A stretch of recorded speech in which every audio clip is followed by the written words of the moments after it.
समझ सकते हैं कि मेरे ऊपर बलात्कार का केस है, समझ सकते हैं बात को। मैं कैसी मानसिक पीड़ा से पिछले 6 साल से गुजरा। बच्चा बेचने का केस है, मतलब बच्चा बेचा नहीं। मतलब ये जो आंसू है मेरी प्रसन्नता के, मतलब दुख के नहीं। मैं कोई डरने वाला आदमी नहीं हूँ, पर जो प्रताड़ित किया गया कार्यकर्ताओं को आप अंदाज नहीं लगा सकते। मतलब मुझ पर, हमारे संघ के प्रचारकों पर बलात्कार किया, जिनको हम भगवान जैसा मानते प्रचारकों, मैं नाम नहीं लूंगा उनके।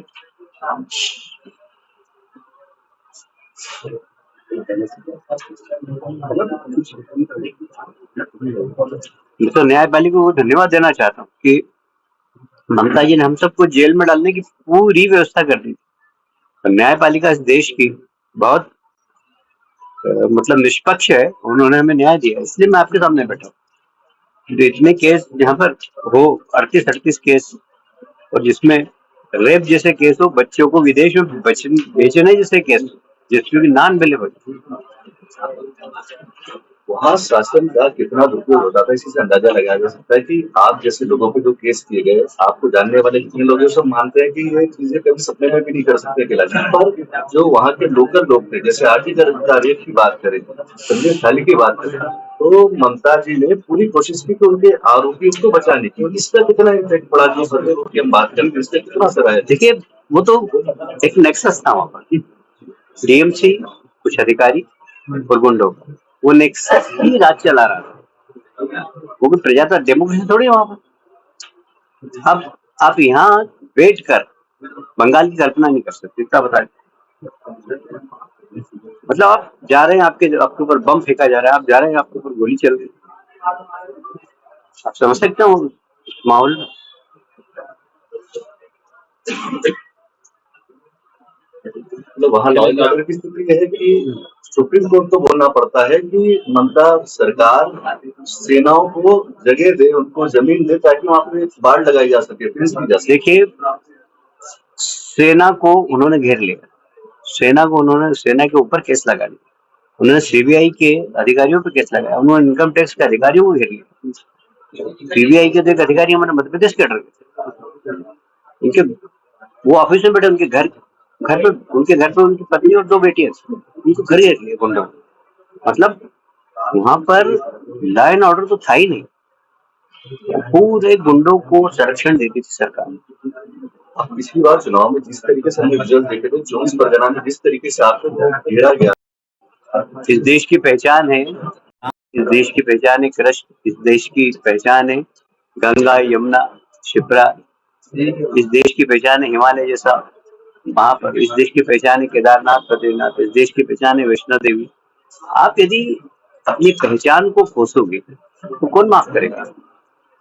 तो स्टालिन को सजा इसीलिए मिली, वो सनातन के खिलाफ क्या क्या बोलते थे। कभी कभी तो इतना गुस्सा आता था कि सारी मर्यादा तोड़, इतना गुस्सा आता, क्योंकि ठीक है आपको आपकी आपकी आस्था और कहीं है, मुझे विश्वास नहीं है तो कोई बात नहीं, आपकी आस्था किसी पे होगी, कोई फर्क नहीं पड़ता उससे। पर आप इसका मतलब थोड़ी कि आपकी आस्था के खिलाफ आप बिल्कुल आप शब्दों का उपयोग करें।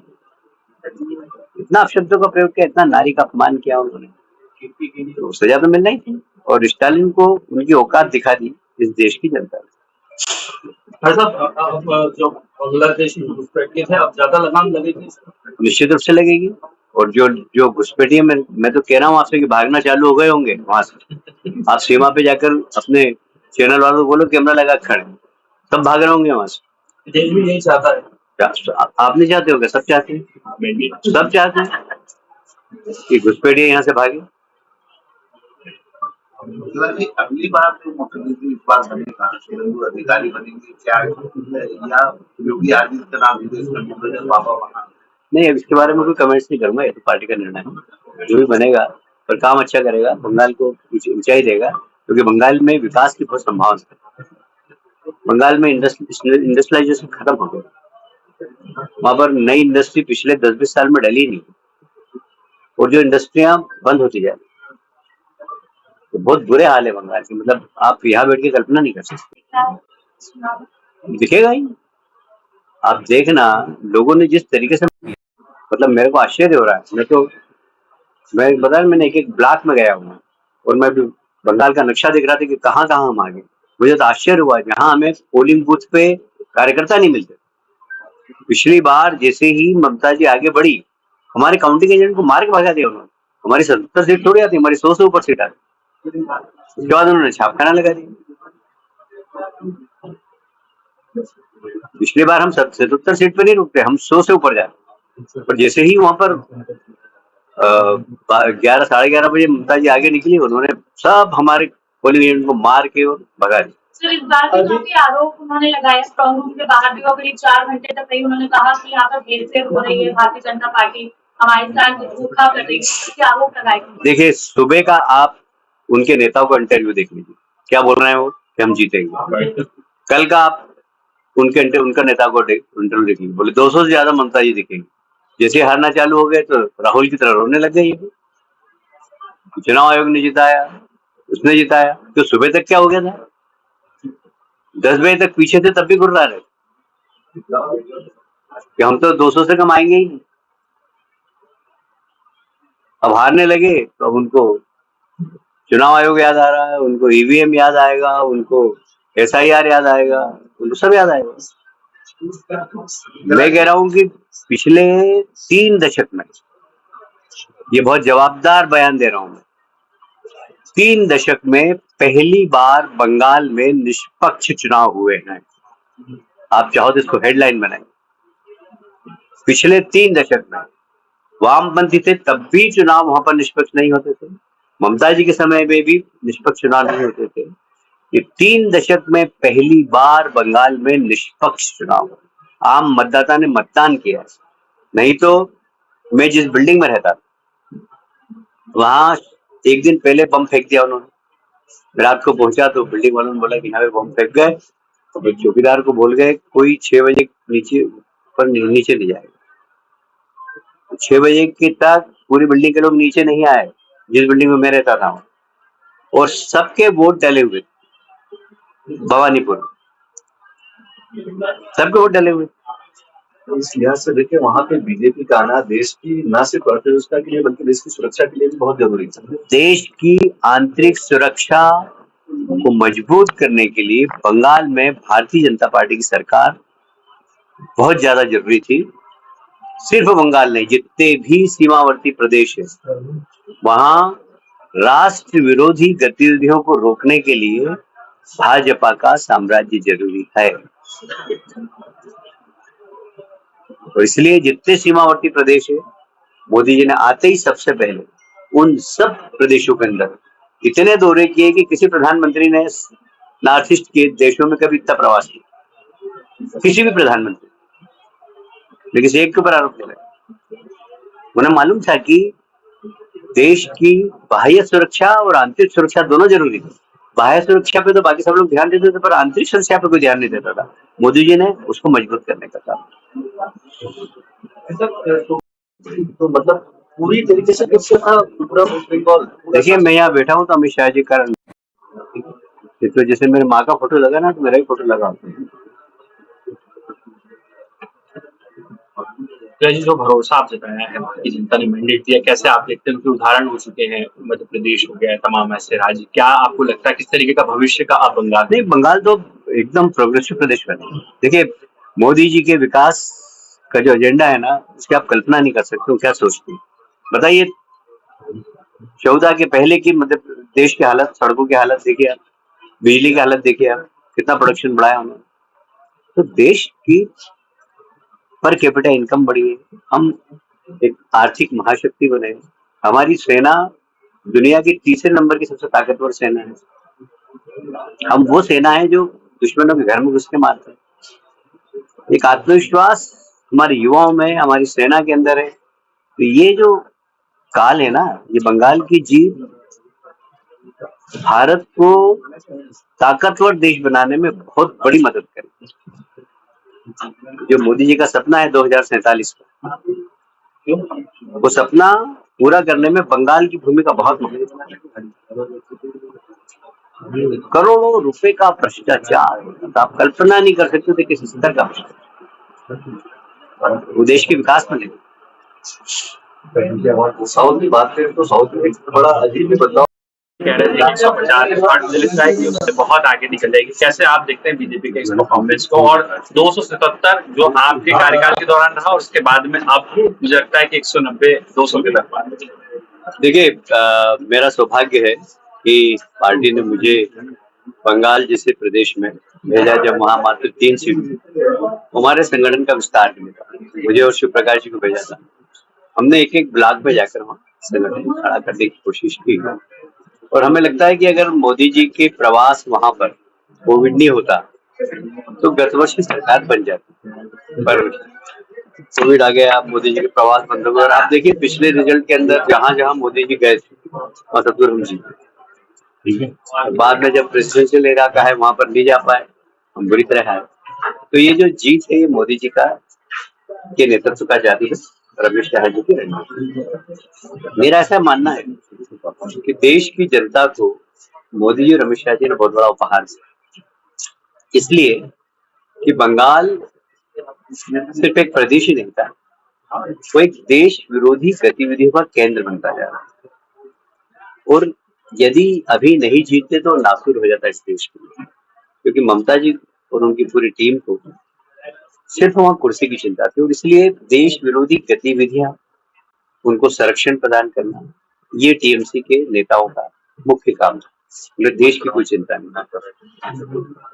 आज बंगाल में मैं मोदी जी को और अमित शाह जी को इसलिए धन्यवाद देता हूँ, जैसे उन्होंने धारा 370 का तोहफा दिया देश को, जिसे सीए दिया है, जिसे नक्सलवाद सारे देश से खत्म किया है, वैसा ही बंगाल की जीत को छोटा मत आंकना, क्योंकि बंगाल देश की आंतरिक सुरक्षा को खराब करने वाला एक गेटवे, जहाँ से आतंकवादी आते थे, जहाँ से हथियार आते थे, जहाँ से नकली नोट आते थे, एक बहुत बड़ा देश के लिए खतरा बनता जा रहा था बंगाल।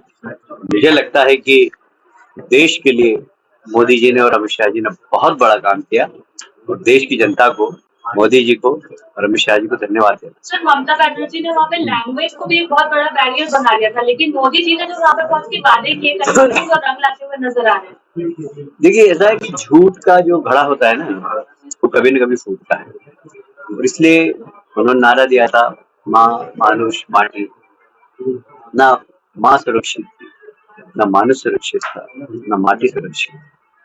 और जनता बंगाल की बहुत सांस्कृतिक, बहुत बुद्धिजीवी, जब उन्हें लगा कि हम धोखा खा रहे हैं, तो उन्होंने एक प्रचंड बहुमत दिया, जो हमारे अमित शाह जी का एक शब्द है, प्रचंड बहुमत दिया है। और मैं आज उस मामले में बहुत खुश हूँ। प्रतिशत में ज्यादा अंतर नहीं, मगर सीटों में 100 सीटों का अंतर आ रहा है। देखिए, वोट प्रतिशत हम मध्य प्रदेश में जीतते हैं तो 1-2% का है, उस पर मत जाइए, सीट पे जाइए। कोई वोट प्रतिशत से सरकार नहीं बनती, सरकार सीट से बनती है। बंगाल में इतनी सीट लाना ये बहुत बड़ी बात है। मैं मानता हूँ कि बंगाल की जनता ने बहुत सोच समझ के, आप समझ नहीं सकते, क्योंकि मैं बंगाल से घुमा हूँ और मैंने देखा है, आप मेरी प्रसन्नता की कल्पना नहीं कर सकते। मतलब मैं जब सोचता हूँ बंगाल के बारे में तो मेरे रोंगटे खड़े हो जाते हैं। मतलब जिन परिस्थितियों में हम लोगों ने काम किया और कैसे वहाँ पर कार्यकर्ता मेरे सामने पूरे 6 साल के कार्यकाल में 300 कार्यकर्ताओं की हत्या हो गई। आप सोच लो, ऐसे कार्यकर्ता जो मेरे से मिल के जा रहे हैं और सुबह उनकी बेड पे लाश पड़ी, बहुत अपमान की सहाय। और मैं 24 परगना में तो आपको किया गया था।